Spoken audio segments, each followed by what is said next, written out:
One common and compelling component of both shamanism and Jungian or depth psychology is that each seeks to treat soul loss by retrieving and integrating vital essence that is missing. This must occur through direct experience. Therefore, the underworld journey to retrieve the soul is one of necessity and initiation.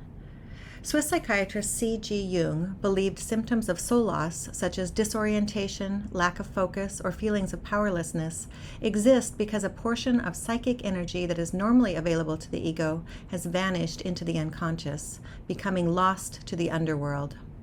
However, Jung realized that when there is a depletion of libido, that life energy is not irrevocably gone. It continues to exist in the unconscious, awaiting the opportunity to resurface. The energy, equally powerful in the underworld as in our conscious life, continues to be busy as it manifests in images and symbols, the language of the soul. The solution, Jung insisted, is for us to descend into the unconscious to engage with the missing libido through symbolic thought.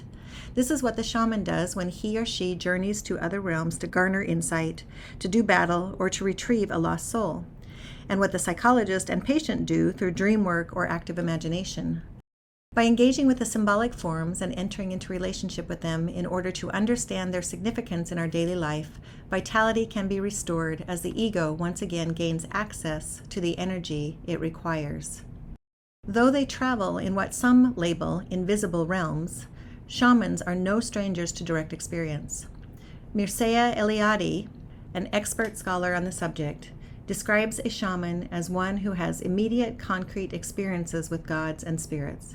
He sees them face to face, he talks with them, prays to them, implores them. And that's a quote from Eliade, whose book Shamanism was published in 1974. Robert E. Ryan, who is a Jungian, insists that when a shaman, through ritual, vision, journeying, or dreams, visits the realm of spirits, it is not figurative or metaphorical.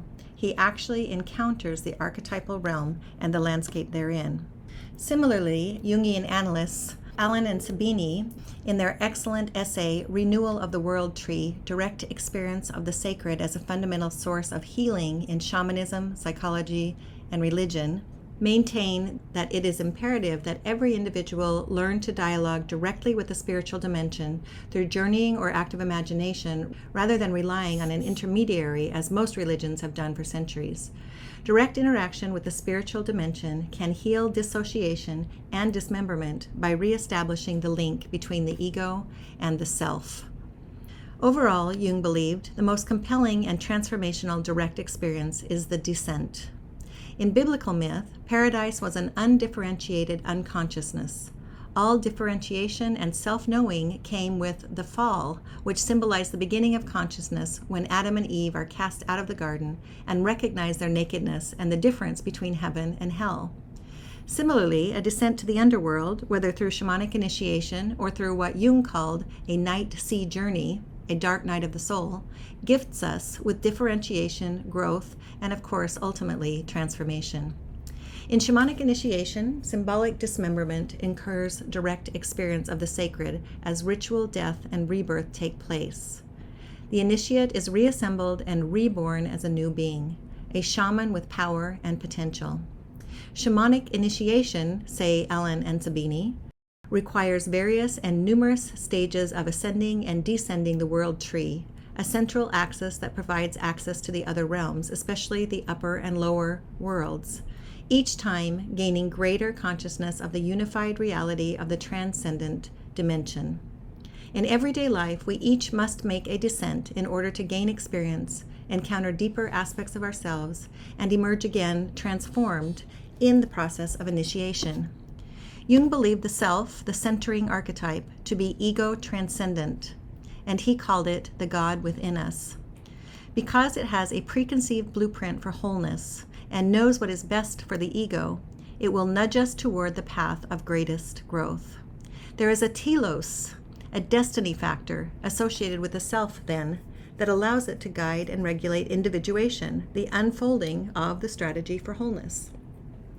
While we may not choose the descent to the underworld with our egoic mind, the self may send us downward to our destiny because it is there where we will garner wholeness through direct experience of the challenges and conflicts that life brings. In spite of our current collective cultural crisis, Jung inferred that the loss of instinct, the loss of soul, which is the root of our pathology, can be restored through reconnection with the sacred aspects of the natural and imaginal worlds. Darkness is an aspect of nature.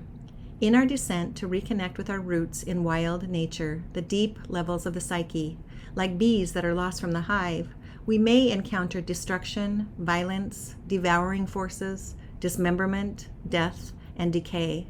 We may battle dark forces, pit our strength against demons, gatekeepers, and those who seek to destroy instead of create.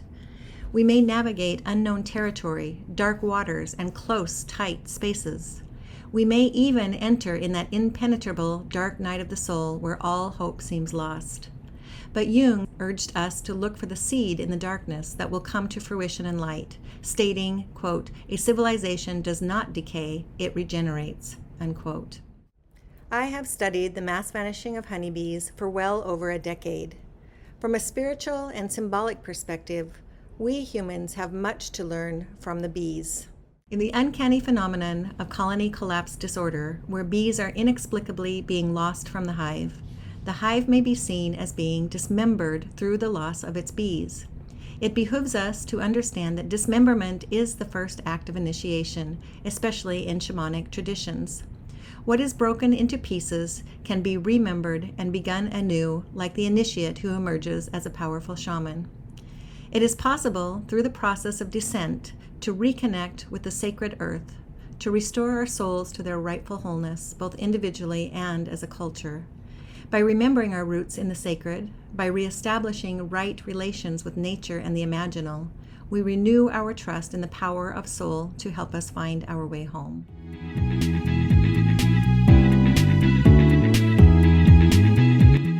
Find out more about Bonnie Bright on her website at www.depthinsights.com.